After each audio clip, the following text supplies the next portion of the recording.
நீங்கள் திமுகவில் பார்த்தீங்கன்னா கனிமொழி கருணாநிதி அவர்களுக்கே வந்து இன்றைக்கி சபரீசன் காம்படிஷன். சரிங்களா? இந்த அம்மா வந்து டெல்லியில் அவங்க பவர்ஃபுல் கையாக மாறுறாங்க அப்படின்னோன்னா சபரீசன் உடனே டெல்லிக்கு போகிறாரு. உடனே அந்த கனெக்ஷன்லாம் கட் பண்ணி விடுறாரு. சரி, இவங்களை வந்து இங்கே தென் தமிழகத்தோட பொறுப்பாளராக போடுறாங்க அப்படின்னா சபரீசன் காரை தூக்கிட்டு அங்கே போயிடுறாரு.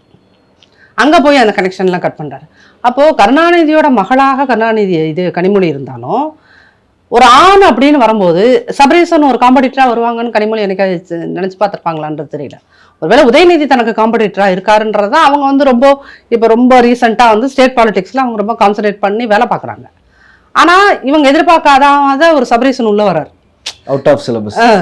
வந்தோடனே அதை ஃபேஸ் பண்ணுறதுங்கிறது அவங்களுக்கு வந்து அவங்க கருணாநிதிக்கிட்டேயே பாடம் பயின்றா இருந்தாலும் அவங்களுக்கு டஃப்பாக இருக்குது. அப்போ இந்த காம்படிஷனுங்கிறது ஒரு பக்கம். இன்னொன்று வந்து விமனாக இருக்கிறதுனாலயே நம்ம ஒரு இவ்வளோ லிமிட்டேஷனுக்குள்ளே போனால் போதும் அப்படிங்கிறதும் ஒரு பிரச்சனையாக இருக்குது அப்படின்னு பார்த்தீங்கன்னா, அது வந்து திமுகவில் ரொம்ப குரூசியலாக அங்கே அப்புறம் ரொம்ப ஒரு க்ரூக்டு மைண்ட் இருக்கிற ஆட்கள் அங்கே அதிகம்.